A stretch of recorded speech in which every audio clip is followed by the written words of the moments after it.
গ্রাহক ফোরামের আহ্বানে 1 ঘন্টা কর্মবিরতি পালন করেছেন ইসলামী ব্যাংকের কর্মকর্তারা। সকাল 10টা থেকে 11টা পর্যন্ত কোনো লেনদেন হয়নি ব্যাংকের দিলকুশা প্রধান কার্যালয়ে। যদিও বিষয়টি নিয়ে একরকম ধোঁয়াশা রাখলেন ব্যাংকের ভারপ্রাপ্ত ব্যবস্থাপনা পরিচালক। জানান, কোনো গ্রাহক সেবা না পেলে অভিযোগ করলে নেওয়া হবে ব্যবস্থা।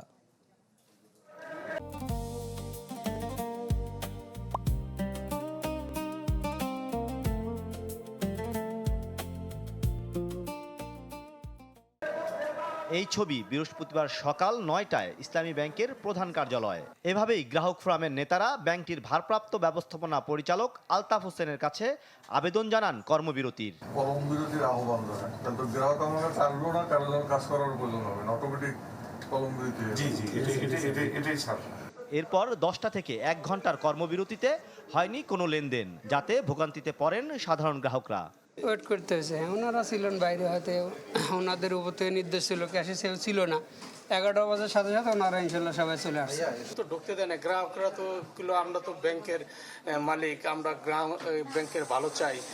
গ্রাহকরা বন্ধ করলে তো আর জনগণ আর ঢোকেও নাই, আমরা রিসিভ করতে পারি না টাকা। পরে সাংবাদিকদের সাথে কথা বলেন আলতাফ হোসেন। দাবি করেন কর্মবিরতি হচ্ছে কিনা নিশ্চিত নন তিনি। জানান, গ্রাহকদের অভিযোগ পেলে নেওয়া হবে ব্যবস্থা। কর্মবিরতির আহ্বান কারা রাখছে? গ্রাহকরা। তার মানে গ্রাহকরা সেবা নিবে না 1 ঘন্টা। তা আমার কাছে যদি গ্রাহক না আসে, আমি কাকে সেবা দেবো? এখন আমার কোন ব্রাঞ্চে কি ঘটতে, সেটা তো এখান থেকে আমার পক্ষে বোঝা সম্ভব না। অফিসাররা সবাই যথাসময় ডেস্কে আছে, তারা সেবা দেওয়ার জন্য বসে আছে, কেউ আসলে তাকে সেবা দেবে। এ সময় ব্যাংকের চেয়ারম্যান ও এমডি পরিবর্তন নিয়ে গ্রাহকদের আন্দোলন কতটা যৌক্তিক, এমন প্রশ্নের জবাবও এড়িয়ে যান তিনি। আমাদের ব্যবসা হলো গ্রাহকদেরকে নিয়ে, এবং কাস্টমারদের কনফিডেন্সের উপরই ব্যাংক টিকে থাকে। সো দ্যাট কাস্টমারদের সেন্টিমেন্ট, ফিলিংস, এগুলো নিয়ে আমার পক্ষে কোনো মন্তব্য করা সমীচীন না, এটা করা যাবে না। তারা তাদের বিবেচনা অনুযায়ী করতেছে, আমরা আমাদের যেটা দায়িত্ব সেটা পালন করতেছি। এখন পর্যন্ত ব্যাংক থেকে গ্রাহকরা অতিরিক্ত অর্থ উত্তোলন করছে না বলেও দাবি করেন আলতাফ হোসেন।